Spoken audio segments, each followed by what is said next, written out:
More than 100 years ago, in a land known as the United States of America by the mysteries of the forest, there lived a young boy named Oppenheimer. He was a meek and timid lad, a boy in a small village nestled amidst the trees.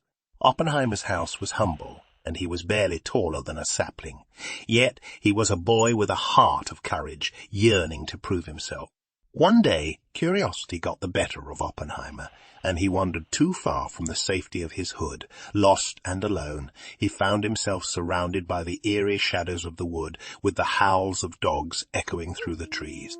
Fear clutched at his heart, for he knew the stray dogs sought to devour him. With trembling hands, Oppenheimer reached into his satchel and found his trusty flashlight, its beam cutting through the darkness. But the dogs were relentless, circling ever closer. His heart pounded in his chest, and he knew he must find a way to defend himself. Rummaging through his bag, he discovered some sturdy cords, a battery, and a can of Coke. A spark of ingenuity ignited within him, and he set to work quickly fashioning a makeshift device. Through his resourcefulness, he assembled an improvised bomb, hoping it would fend off the ravenous canines.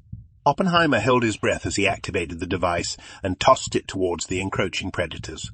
With a burst of light and a sharp bang, the bomb exploded, creating a momentary chaos amongst the treacherous dogs. Dazed and startled, they retreated into the shadows, giving Oppenheimer a chance to escape. Breathing a sigh of relief, Oppenheimer scurried back towards his village, clutching his flashlight, battery, and the empty Coke can, now a symbol of his survival. He returned to his village, a changed boy, now more confident in his resourcefulness and bravery. Word of his daring escape from the dogs spread like wildfire through the neighborhood, and the people hailed him as a hero. No longer was Oppenheimer seen as a weak kid. He was the boy who outsmarted the predators of the forest and emerged victorious. From that day forward, Oppenheimer wore the empty Coke can on a cord around his neck, a constant reminder of his resilience.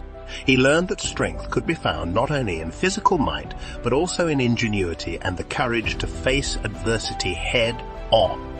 And so, little Oppenheimer lived with newfound wisdom and bravery, always cherishing the lesson he had learned in the heart of the wood, that even the smallest and humblest of boys could rise above their fears and accomplish great deeds. His lust for knowledge thrived, and the tale of the boy who tamed the stray dogs lived on as a beacon of hope for generations to come.